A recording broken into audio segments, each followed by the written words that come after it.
ஆண்டவரும் ரட்சகருமாகிய இயேசு கிறிஸ்துவின் நாமத்தினாலே இங்கிருக்கிற யாவருக்கும் வாழ்த்துதலையும் ஸ்தோத்திரத்தையும் இருக்கு. இந்த காலை தியானத்தில் நாம் எடுத்துக்கொண்ட வேத பகுதி ஆதியாகமம்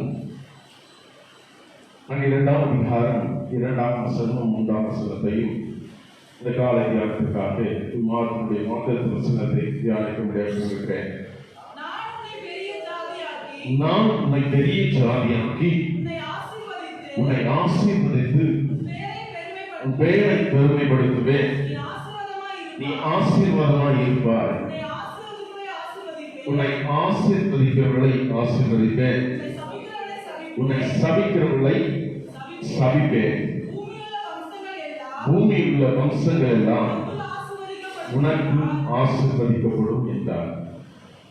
பிள்ளைகளை இன்றைக்கு எடுத்துக்கொண்ட தலைப்பு எல்லாருக்கும் பிடித்ததான ஒரு தலைப்பு என்னவென்று சொன்னால், இந்த பகுதியில் வாசிக்கப்பட்ட வசனத்தினுடைய நீ ஆசீர்வாதமாய் இருப்பாய். எல்லாரும் ஆசீர்வாதமாய் இருப்பது கர்த்தருக்கும் பிரியம், ஜனங்களுக்கும் பிரியமாய் இருக்கிறது. தேவன் அநேக இடங்களில் ஆசீர்வாதத்தை குறித்து சொல்லப்பட்டிருக்கிறார். ஆதியாகமம் 1ஆம் அதிகாரம் 22ஆம் வசனத்தில் சொல்லப்படுவது இதுமாய் சொல்கிறார்.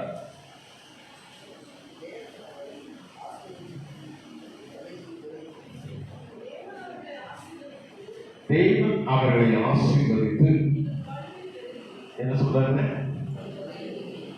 நம்ம தான் என்ன பண்றோம்னா மற்றவர்களை பார்த்து சபிக்கிறவர்களாக காணப்படுகிறோம். கர்த்தர் சொல்கிறார், தேவன் அவைகளை ஆசீர்வதித்து. நீங்க கம்ப்ளீட் பண்ண வேண்டிய காரியம் என்னன்னா, தேவன் அவைகளை ஆசீர்வதித்து. யார எதை குறிப்பிடுகிறார்? எல்லாவற்றையும் அவர் சிருஷ்டித்த ஒவ்வொரு காரியங்களை குறித்து அவர் சொல்கிற காரியம் வாசிக்கிறோம். தேவன் அவைகளை ஆசீர்வதித்து நீங்கள் பலுகி பெருகி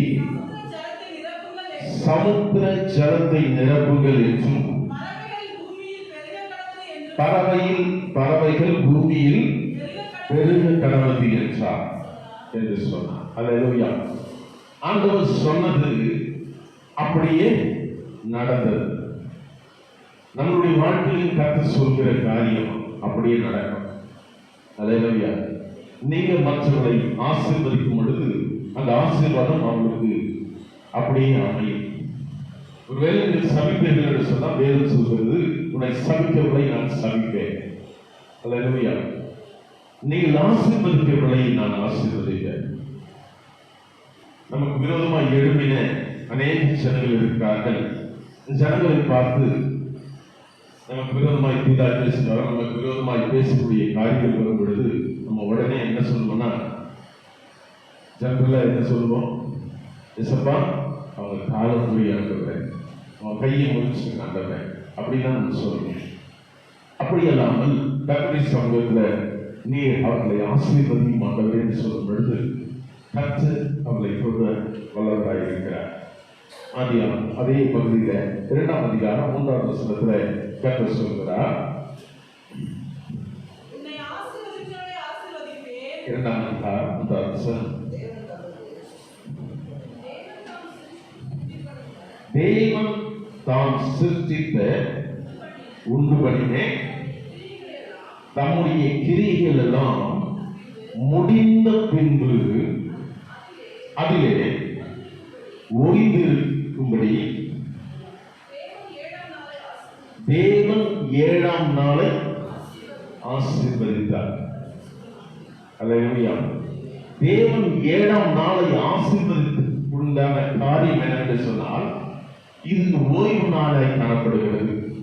இந்த ஓய்வு நாளிலே, ஓய்வு நாள் என்று சொன்னால் இது சனிக்கிழமை. நம்ம ஞாயிற்றுக்கிழமை ஆராதிக்கணுமே என்ன என்பது கேட்டீங்கன்னா, தேவன் உயிர்த்தெழுந்த வாரத்தின் 1ஆம் நாள் அன்று நாம் ஆராதித்துக் கொண்டிருக்கிறோம். அல்லேலூயா. தேவன் 7ஆம் நாளை ஆசீர்வதித்தார். அந்த ஆசீர்வாதம் அப்படியே ஆயிற்று என்று சொல்லி வாசிக்கிறோம். 5ஆம் அதிகாரம் 2ஆவது வசனத்திலிருந்து வாசிக்கிறோம். 5:2 அவர்களை ஆணும் பெண்ணுமாக சிருஷ்டித்து அவர்களை ஆசீர்வதித்து அவர்களை சிருஷ்டித்த நாளிலே அவர்களுக்கு மனுஷன் என்று பெயரிட்டார். அல்லேலூயா. தேவன் ஆணும் பெண்ணுமாக சிருஷ்டித்து அவர்களை ஆசீர்வதித்தார். அல்லேலூயா.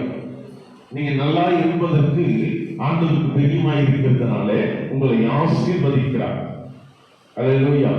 அவர்களை ஆசீர்வதிக்கிறார். ரெண்டு பேரா இருந்தா தான் இந்த ஆசீர்வாதம் நமக்கு வந்து சேரும். இல்லை நான் தனிமையா இருக்கேன், வேறு எங்குமே சொல்லப்படல. தனிமையா இருப்பது தனிமையா இருப்பதை குறித்து சொல்லவில்லை. தேவன் மனிதனை சிருஷ்டித்து அவனுக்கு ஏற்ற துணையை தேவன் உண்டாக்கினார்.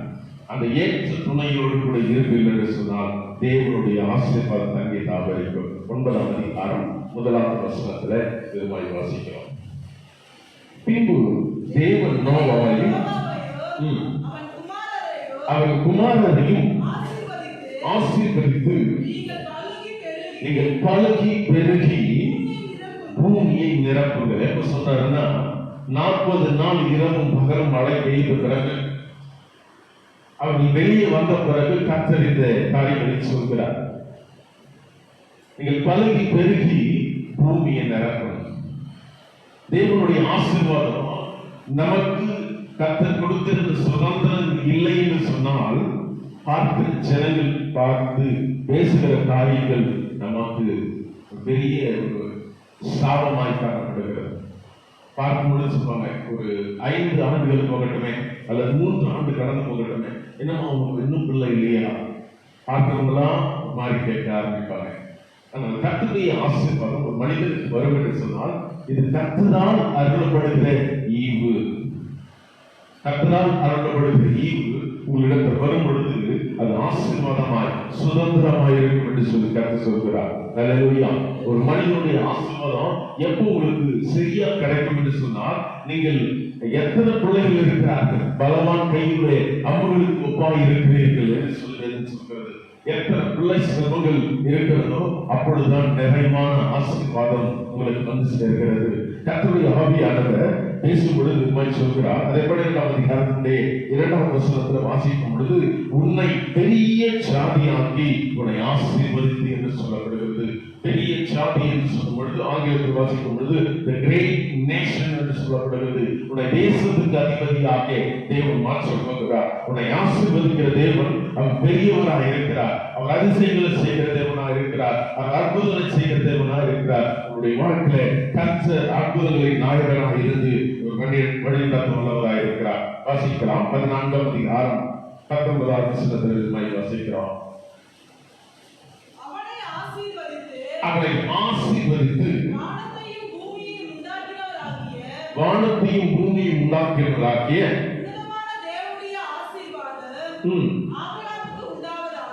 ஆபிரகாமுக்கு உண்டாவதாக என்று சொல்லப்படுகிறது. அல்லேலூயா. ஆண்டவர் ஆசீர்வதிக்கிறதான ஆசீர்வாதம் இவன் மேல் இருக்கும்படியாக இந்த பிள்ளை செல்வம் இல்லாதபடினாலே கர்த்தர் ஏற்ற வகையிலே தேவன் ஒரு பிள்ளை செல்வத்தை தேவன் கொடுக்கிறார். அல்லேலூயா. கர்த்தர் உங்களுக்கு கொடுக்கிற ஆசீர்வாதம் நிறைவாய் மாறும்படியாக வாழ்க்கையில எப்பொழுதும் நிலைத்திருக்கிறவர்களாக இருக்க வேண்டும். அல்லேலூயா. 17ஆம் அதிகாரம் 16ஆம் வசனத்தையும் 20ஆம் வசனத்தையும் ஒரு வாசிக்கலாம். நான் அவர்களை ஆசீர்வதித்து தருவேன்.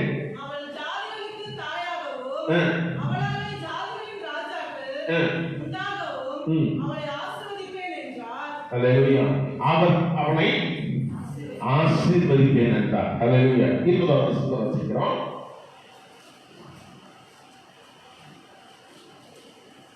20ஆம் வசனம். அதை 17ஆம் அதிகாரம் 20ஆம் வசனம். இஸ்மவேலுக்காகவும்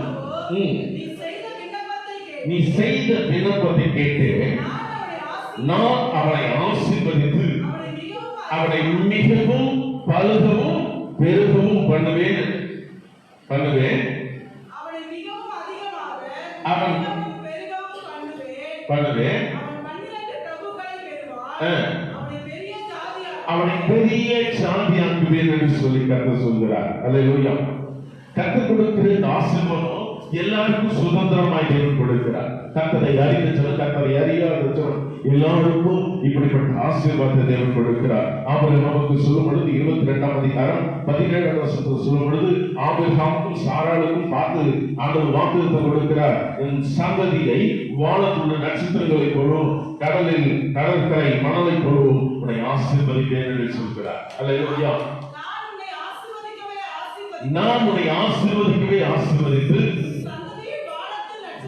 உன் சந்ததியை வானத்துள்ள நட்சத்திரங்களை போல கடற்கரை மணலை போலவும்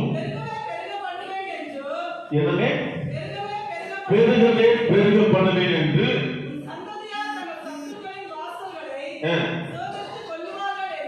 சுதந்திரித்துக் கொள்வார்கள் என்றும் தேவன் சொன்னார். அல்லேலூயா. தேவன் உங்களை ஆசீர்வதிக்கவே ஆசீர்வதித்து உங்களை பெருகவே பெருக பண்ணுவேன் என்று சொல்லி கர்த்தர் வாக்குத்தத்தம் கொடுக்கிறார். கண்களை மூடி கர்த்தரை நோக்கி பார்க்கலாம். கர்த்தர் தாமே இந்த வார்த்தையை ஆசீர்வதிப்பாராக. ஆமென். கண்களை மூடி நாம் ஜெபிப்போம். Praise the Lord. ஹalleluya. Praise the Lord. ஹalleluya. ஹalleluya. ஆண்டவரே, நீர் எங்களை ஆசீர்வதித்து எங்களுடைய எல்லைகளை தேவனை பெரிதாக்கும்படியாக ஸ்தோத்திரிக்கிறோம். வந்திருக்கிற ஒவ்வொருவரையும் தேவனை ஆசீர்வதிக்க ஆண்டவருடைய வல்ல கரத்தில் நாங்கள் ஒப்புக் கொடுக்கிறோம். தேவ சமாதானம் இவரோடு கூட இருந்து வழி நடத்தும்படியாக ஸ்தோத்திரிக்கிறோம். அல்லேலூயா. இந்த வல்ல கரத்தில் நாங்கள் ஒப்புக் கொடுக்கிறோம். பெரிய காரியங்களை செய்ய நசனாகிய இயேசுவின் நாமத்தில் பிதாவே. ஆமென். Praise the Lord. நாம் யாரும் எழுதிய ஒரு பாடலை பாடும்பொழுது ஆண்டவரும் ரட்சகருமாகிய இயேசு கிறிஸ்துவின் நாமத்தினாலே கூடி வந்திருக்கிற யாருக்கும் வார்த்தையை சொல்லிருக்க இரண்டாவது ஆராதனைகளை பங்கெடுக்க வந்திருக்கிற ஒவ்வொருவரையும் ஆண்டவரும் ரட்சகருமாகிய இயேசு கிறிஸ்துவின் நாமத்தினாலே வாழ்த்துக்களை தெரிவித்துக் கொள்கிறேன். இந்த கால தியானத்திற்காக எடுத்துக்கொண்ட வாக்குறுதி வசனத்தை தியானிக்க விரும்புகிறேன். ஆதியாகமம் 12ஆம் அதிகாரம் 1-2 வசனங்களை வாசிக்க முடியாது. நான் உன்னை பெரிய ஜாதியாக்கி உன்னை ஆசீர்வதித்து உன் பெயரை பெருமைப்படுத்துவேன். நீ ஆசீர்வாதமாயிருப்பாய். உன்னை ஆசீர்வதிக்கிறவர்களை ஆசீர்வதிப்பேன். உன்னை சபிக்கிறவர்களை சபிப்பேன். பூமியில் உள்ள வம்சங்கள் எல்லாம் உனக்குள் ஆசீர்வதிக்கப்படும் என்றார். இந்த கால தியானத்திற்காக எடுத்துக்கொண்ட தலைப்பு நீ ஆசீர்வாதமாயிருப்பாய். ஆண்டவர் இந்த ஜனங்களை பார்த்து ஒவ்வொருவரையும் அவருடைய சிருஷ்டிக்கும் மத்தியில தேவன் ஆசீர்வதித்தார். பூமியை ஆண்டு கொள்ளும்படியாகவும் கற்றுக் கொடுத்தார். அப்படி தொடர்ந்து வாசித்துக் கொண்டிருக்கும் பொழுது முதல்ல ஆசீர்வாதமாக இருந்த குடும்பத்தை குறித்ததான ஒரு விளக்கம் கொடுக்கப்பட்டிருக்கிறது. ஆதியாகமம் 22ஆம் அதிகாரம் 17ஆம் வசனத்தையும் 26ஆம் அதிகாரம் 24ஆம் வசனத்தையும் வாசிக்கலாம். நான் உன்னை ஆசீர்வதிக்கவே ஆசீர்வதித்து உன் சந்ததியை வானத்துள்ள நட்சத்திரங்களை போலவும் கடற்கரை மணலை போலவும் உன் சந்ததியார்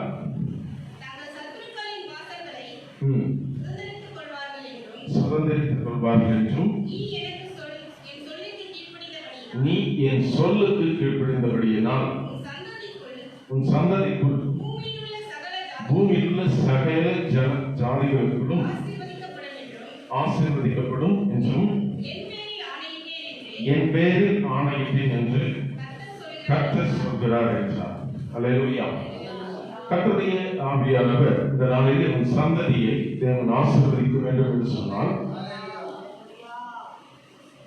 அவருடைய நாமத்தை தொழுது கொள்கிற யாவருக்கும் தேவன் இப்படிப்பட்ட ஆசீர்வாதங்களை கொடுக்கிறார். 26ஆம் அதிகாரம் 24ஆம் வசனத்தை வாசிக்கலாம்.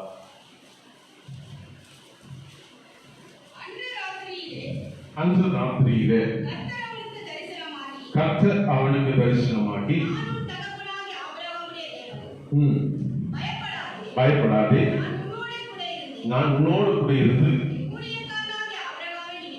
ஆபிரகாம் நிமித்தம் உன்னை ஆசீர்வதித்து உன் சந்ததியை பெருகப்படுவேன் என்று சொல்லி கர்த்தர் சொல்கிறார்.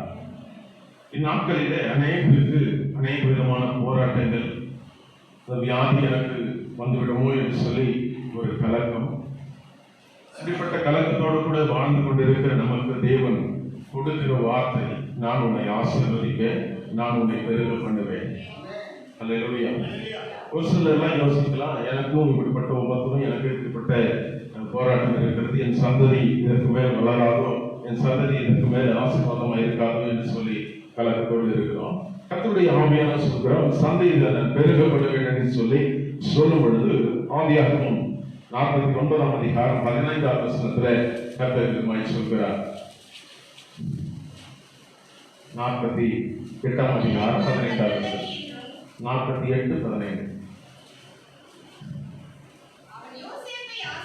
அவன் யோசேப்பை ஆசீர்வதித்து, என் பிதாக்களாகிய ஆபிரகாமும் ஈசாக்கும் வழிபட்டு வணங்கிய தேவனும் நான் பிறந்த நாள் முதல் இந்நாள் வரைக்கும் என்னை ஆசீர்வதித்து ஆதரித்து வந்த தேவன். நம்மை ஆதரித்து வந்த தேவன் யாருங்க?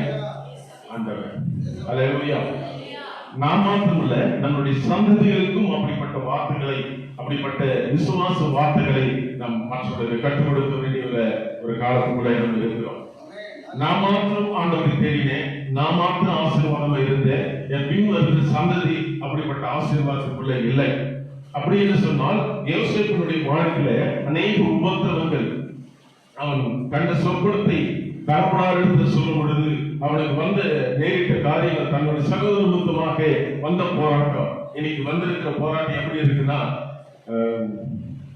வைரஸ் நிமித்தமாக இருந்து கொண்டிருக்கிறது. ஆனால் இந்த வைரஸ் நிமித்தமாக வந்த போராட்டத்தை பார்க்காதபடி கர்த்தரையே நோக்கி பார்த்துக் கொண்டிருப்போம் என்று சொன்னால் கர்த்தர் நம்மை பலப்படுத்த வல்லவராய் இருக்கிறார். உபாகமம் 2ஆம் அதிகாரம் 7ஆம் வசனம், 33ஆம் அதிகாரம் 11ஆம் வசனத்தில் வாசிக்கும் பொழுது விதமாய் வாசிக்கிறோம். உபாகமம் 2ஆம் அதிகாரம் 7ஆம் வசனம், தேவனாகிய கர்த்தர்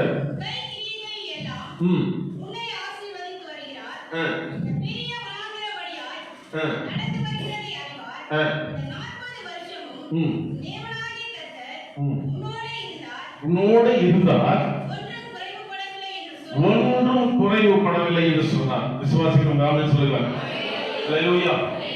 இந்த 6 மாதங்களாக தேவன் ஒரு குறைவில்லாதபடி நம்மை நடத்துகின்றார். அல்லேலூயா. ஒரு சில குறைவுகள் வந்தாலும் அதை மேற்கொண்டு வரும்படியாக தேவன் கிருபை பாராட்டினார். அல்லேலூயா. எத்தனையோ மேடுகொள்ளங்களை கடந்து வந்தோம். அடுத்த வேலை என்ன, அடுத்த காரியம் என்ன, அடுத்த வேலை இல்லாமல் அநேகர் கஷ்டப்பட்டுக் கொண்டு இருக்கிறார்கள். வாடகை கொடுக்க முடியாதபடி, ஒரு சிலருக்கு ஆதாரம் இல்லாதபடி, கண்ணீரின் பாதையிலே நடந்து வந்தோம். கர்த்தர் சொல்கிறார், உன்னை ஆதரித்து வந்த நான் இருக்கும் பொழுது நீ ஏன் கவலைப்படுகிறார்? உன்னை அதிசயமாய் நடத்தி வந்த கர்த்தர் நான் இருக்கும் பொழுது நீ ஏன் கலங்குற? பாடும் பொழுது ஆராதனை லேசான காரியம், அன்னுடைய பார்வைக்கு இதெல்லாம் ஒரு லேசான காரியமா இருக்கிறது. வியாதிகளுக்கு முழுமையான விளக்குகள் வந்த பிறகு கர்த்தர் உங்களை வழிநாட்டுகிற போகிற விஷயம் பார்த்தீங்கன்னா பெருசா இருக்க போகிறது. அல்லேலூயா. உபாகமம் 7ஆம் அதிகாரம் 13ஆம் வசனத்துல வாசிக்கும் பொழுது வாசிக்கிறோம். உன்மேல் அன்பு வைத்து உன்னை ஆசீர்வதித்து உனக்கு கொடுப்பேன் என்று உன் பிதாக்களுக்கு ஆணையிட்டு கொடுத்த தேசத்தில் உன்னை பெருக பண்ணி நிலத்தின் கனிகளும் ஆகிய உன் தானியத்தையும் திராட்சரசத்தையும் எண்ணெயையும் உன் மாடுகளின் பலனையும் ஆட்டு மந்த ஆசீர்வதிப்பார். அடுத்த வசனம் வாசிங்க.